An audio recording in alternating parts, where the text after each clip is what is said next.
Mathematics paper फर्स्टमधील जो आपण pair of straight line start केलेला आहे, तर त्या पेअर ऑफ स्ट्रेट लाईन्स या चॅप्टरमधील angle between lines represented by ax² + 2hxy + by² = 0 यावर आधारित थेरम आज आपण पाहणार आहोत.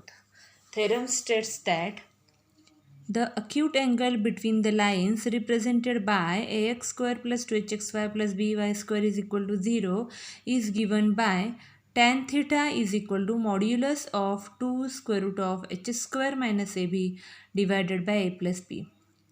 To prove this theorem, first we have to draw diagram. Draw x dash y dash and the lines, pair of lines ax² + 2hxy + by² = 0.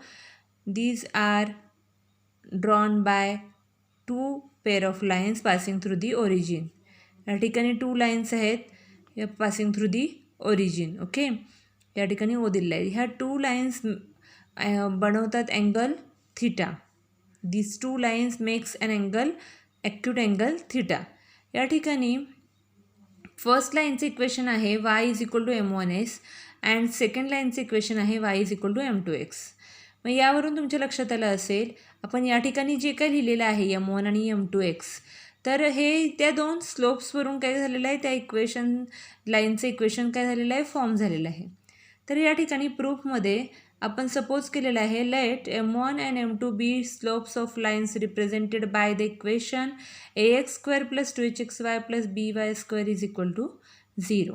Okay, we know that the relationship between two slopes, म्हणजे या ठिकाणी to लाईन्सचे to slope आपण काय केलेले आहेत, assume केलेले आहेत m1 and m2. Okay, मग we know that relationship between m1 and m2. We know that m1 + m2 = -2h/b and m1 × m2 = -a/b. Also we know that the acute angle between the two lines whose slopes are m1 and m2 is tan theta = modulus of m1 - m2 divided by 1 + m1 m2. हा formula आहे. Two lines मुळे तयार होणाऱ्या acute angle थिटाचा formula आहे tan theta = modulus of m1 - m2 divided by 1 + m1 m2. मग या फॉर्म्युल्यामधले आपल्याकडं m1 आहे, m2 आहे, म्हणजे m1 - m2 आपण फाइंड आउट करू शकतो आणि m1 × m2 आपल्याला फॉर्म्युला माहिती आहे. पण m1 × m2 फॉर्म्युला माहिती आहे, पण m1 - m2 आपण फाइंड आउट करावं लागणार आहे. आणि ते फाइंड आउट करण्यासाठी या ठिकाणी आपण हा फॉर्म्युला तयार केलेला आहे. तर m1 - m2 whole bracket square is equal to m1 + m2 whole bracket square -4m1 m2. तर हे आलं कसं, हे डायरेक्ट येत नाही आहे, तर ते आलं कसं हे आपण पाहणार आहोत. या ठिकाणी लक्ष द्या. m1 - m2 whole bracket square आपल्याला LHS साईडला हवं आहे. मग m1 - m2 whole bracket square हे आपण a - b होल ब्रॅकेट स्क्वेअरच्या फॉर्म्युलेने आपण काढणार. म्हणजे square of first function -2 × first function × second function plus square of second function. Okay, मग या ठिकाणी येईल m1² - 2m1 m2 + m2². मग आपल्याला या ठिकाणी एक ॲडजस्टमेंट करायची आहे, कारण आपल्याला m1 - m2 whole bracket square हे जे काय आहे त्याच्यामध्ये सम म्हणजे रिलेशन आपण जे लिहिलं होतं या ठिकाणी जे रिलेशन लिहिले m1 + m2 = -2h/b आणि m1 × m2 = a/b, तर या टर्म्सचा उपयोग आपल्याला करता आला पाहिजेत. म्हणून आपण काय करणार आहोत, m1 - m2 हा जो काय आहे ह्या tan theta = m1 - m2, हा m1 - m2, ह्या m1 - m2 ही टर्म फाइंड आउट करणार आहे आणि त्याच्यामध्ये हे m1 + m2 आणि m1 × m2ची टर्म आपल्याला यायला पाहिजे आहे. मग ती कशी आणणार आपण, तर या ठिकाणी आपण ॲडजस्टमेंट केलेली आहे -2m1 m2 as it is. m1² - 2m1 m2 +2m1m2 आणि -2m1m2ची ॲडजस्टमेंट केली +m2². ओके, मग आता m1² +2m1m2 +m2² हे एका ठिकाणी लिहिलं आणि हे -2m1m2 आणि -2m1m2 हे झालं -4m1m2. ओके, मग m1 + m2 whole bracket square -4m1m2 हा आपला फॉर्म्युला या ठिकाणी फॉर्म झालेला आहे.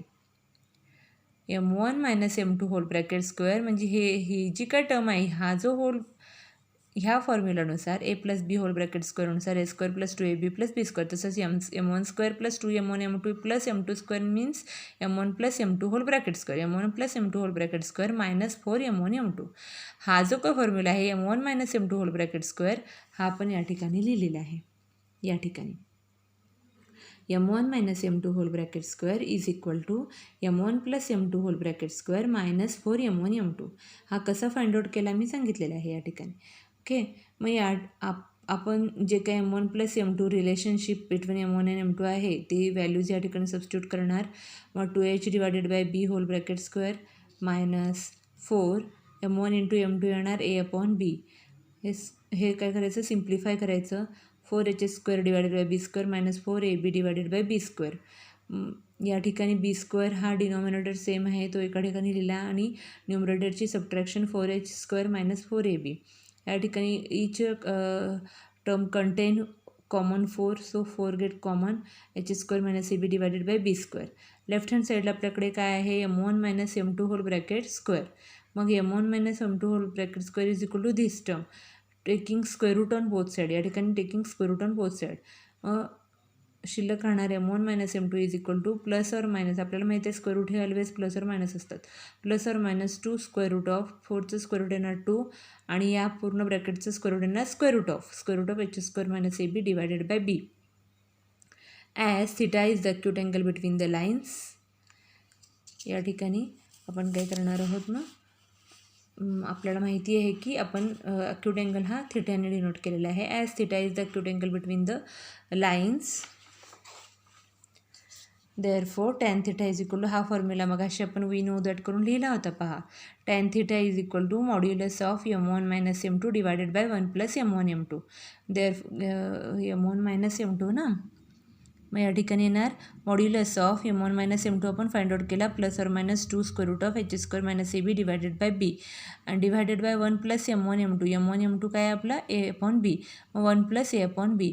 मग मॉड्युलस ऑफ 2 मॉड्युलसमध्ये आपण साईन काढून टाकू शकतो 2 √h² - ab divided by a + b. म्हणजे ह्यानी ह्याला तिरकस गुणाकार केला b1 b + a म्हणजे a + b divided by b. मग ह्याचा डिनॉमिनेटर b आणि ह्याचा denominator b will be get cancelled. Okay, मग या ठिकाणी टॅन थिटा आपल्याला मिळालेला आहे modulus of 2 √h² - ab divided by a + b. जे आपल्याला प्रूव्ह करायचं होतं ते आपल्याला प्रूव्ह झालेलं आहे. Tan theta is equal to modulus of 2 √h² - ab divided by a + b. Okay, मग त्यासाठी आपल्याला हा आधी टॅन थिटाचा फॉर्म्युला माहिती असणं आवश्यक आहे. Acute angle theta between the two pair of lines is given by tan theta is equal to m1 - m2 divided by 1 + m1 m2. आणि याच्यावरून आपण हे प्रूव्ह केलेलं आहे की tan theta is equal to 2 modulus of 2 √h² - ab divided by a + b.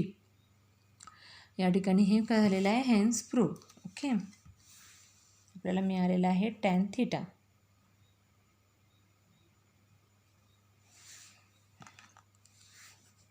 आपण या ठिकाणी लिहू शकतो हेन्स प्रूव्ड.